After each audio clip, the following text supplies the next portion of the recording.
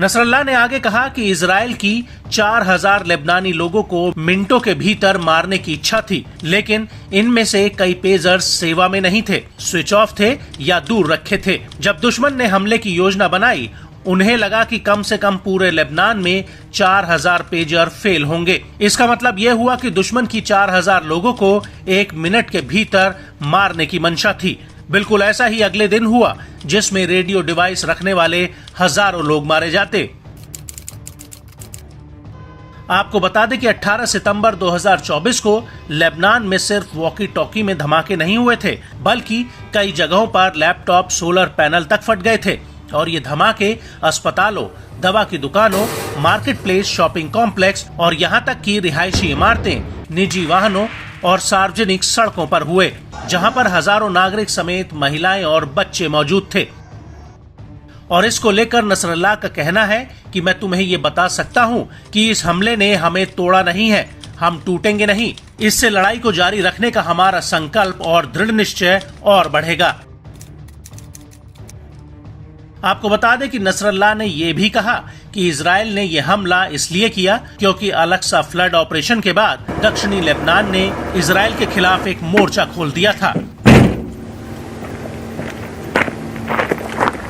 जिसकी वजह से इजराइल को बहुत बड़ा नुकसान हुआ और उसने ये बात भी मानी है।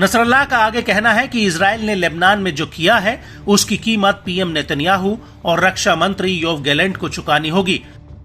हम इजराइल से फिर से कहते हैं कि जब तक गाजा में युद्ध नहीं थम जाता तब तक लेबनान के हमले जारी रहेंगे। हालांकि नसरल्लाह का यह भी दावा है कि 17 और 18 सितंबर का इजराइल का धमाकों वाला हमला पूरी तरह से फेल हो गया और लेबनानी जनता अभी भी इजराइल के आगे खड़ी हुई है। लेकिन एक तरफ जहां नसरल्लाह लेबनानी जनता को संबोधित कर रहे थे, वहीं दूसरी तरफ दक्षिणी लेबनान में इजराइल के लड़ाकू जेट्स आग बरसा रहे थे। दरअसल आईडीएफ ने लेबनान के ऊपर अभी तक के सबसे बड़े हवाई हमले किए हैं। इजरायली जेट्स ने दक्षिणी लेबनान पर दर्जनों बम बरसाए हैं। लेबनानी सुरक्षा सूत्रों ने इस बात की जानकारी दी है। हालांकि इन हमलों में कितने लोग मारे गए इसकी कोई जानकारी नहीं आई है। वहीं आईडीएफ ने भी इन हमलों को लेकर कुछ नहीं कहा है।